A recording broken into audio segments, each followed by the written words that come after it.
All right, let's talk some Gardner Minshew. Always fun when he gets some playing time, and it usually goes at least pretty solidly well. Gardner Minshew ended up with a tremendous day in this one. He has a passer rating of 133.7, 2 touchdowns, no interceptions. And so I was wondering, is this the best game he's ever had? It's not. He actually, week 1 last year against the Colts, the one time the Jaguars pulled off a win, he had a passer rating of 142.3. And weirdly, I've noticed every time he gets his first start of the season, he just goes off. Because his first ever start against Kansas City, he had a passer rating of 122.5. That wasn't technically a start, but because I think Minshew, if I remember correctly, Nick Foles got hurt, and then Minshew came in and played well in a loss. But his first time he gets significant playing time, his numbers are spectacular. So you got that going, and he's been a solid quarterback as a whole, and it kind of makes people wonder,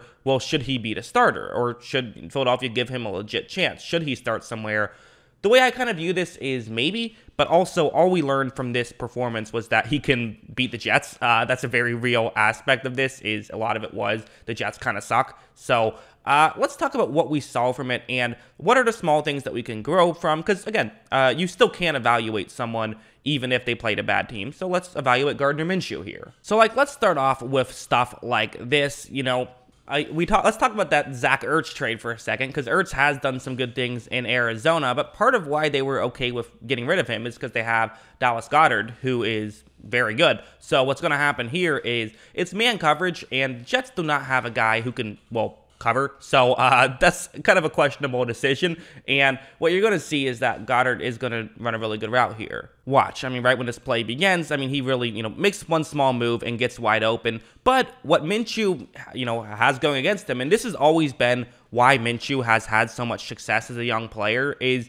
typically what happens when you're a young player is, you get drafted because of all this, high upside of your talent level and everything, but you struggle with kind of the pocket navigation, how little time you have in the NFL. That's one of the big areas young players struggle. Minshew has never struggled in that area, and actually Hurts hasn't really struggled in that area too much either. But you see, Minshew, while under pressure, while getting hit, is still going to make this throw. And as you see, it's going to be a really accurate throw. So, on one hand, you could say, hey, that's New York Jets covering right there. That's New York Jets football for sure. You could make that argument. I think that's totally fair to say. I think it's also fair to say, Minshew did still make a throw that I don't know how many quarterbacks do make because of the pressure. Now, some do, but again, that's kind of the argument with Minshew, is no one's really saying, hey, Minshew is a top 5 quarterback, but the idea is he's a good enough quarterback to get a starting job, and he's young, so he could develop into something, as he continues to play and grow. This play is another example of, it's an example of the Jets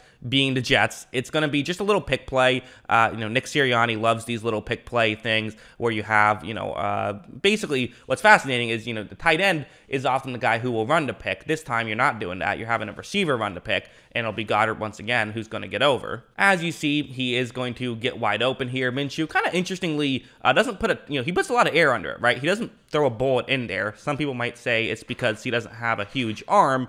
And while I don't necessarily disagree that he doesn't have a huge arm, he's had a bigger arm than that. He made a conscious decision to kind of make it a little easier, make sure that, it was wide open, so make sure it gets complete there. That's at least what I saw. So kind of interesting stuff there, I would say. I think something like this is going to be just what Minshew is bringing to the table. Because if we're talking about should he have a starting job, the real question, I think, begins with, well, what is he doing that a replacement level quarterback doesn't? What does he do that just signing someone off the street does not do?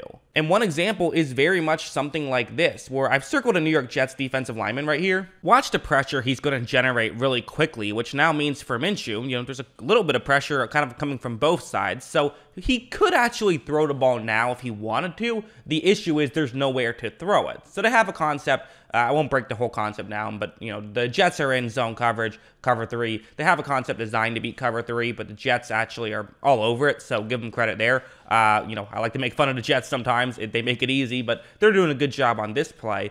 But what Minshew can do is Minshew can navigate a pocket very well. Kind of what I've talked about earlier is for a guy his age, there's no reason he should be this good at navigating the pocket. However, watch him be able to do that, and actually, that's the read he should have made. If he was, it's just standing in the pocket and it was a clean pocket, he still should have thrown it to that check down right right there. So I'm not sure how intentional that was, but regardless, it was a really good play, and you pick up some yards there that, again, a replacement level quarterback doesn't.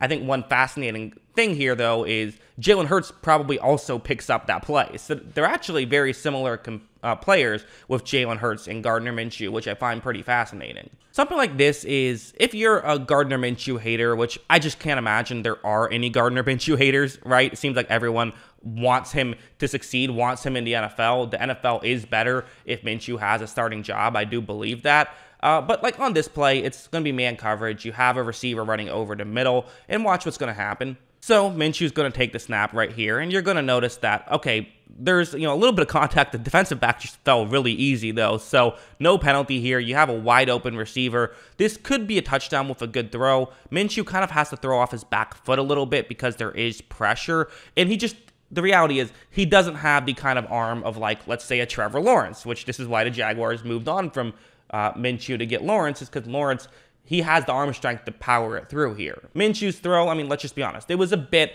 behind. It's still a catch, still a big play. You get the first down, all that fun stuff. But it wasn't the most spectacular play you will ever see from a quarterback. And the argument against Minshew is, well, what's his upside? What's the ceiling of Gardner Minshew? And I think that's a fair point. But the reality is, he at least has a high enough floor that it's probably worth exploring what his upside is for some team, whether that's Philadelphia or a different team. And again, there are still things like this where I'm showing that play. I think the arm strength complaint, I think it's a bit overblown. I think it is fair, but there are still some legitimately really good throws and really good plays. This one's kind of similar. It's man coverage. There's a player over the middle, but still, this can work if the play, if Minshew has enough time to develop, this play can work. And watch how once this play begins, what you're going to see is that at this point, Minshew scrambles outside the pocket. So again, navigating the pocket well and allowing this play to develop a little bit. I mean, we are over 4 seconds into the play. So this means that this play would not have worked with a typical quarterback who cannot navigate the pocket that way. Minshew gets outside the pocket, and he is running across his body right here, but still has enough strength to just get it over. Again, is it as impressive as some of these other quarterbacks? Like, okay, Carson Wentz makes that throw prettier, but let's be honest, Carson Wentz probably runs directly into a defensive tackle or something and fumbles the football. That's a bit harsh. Wentz has played well, but you know what I mean.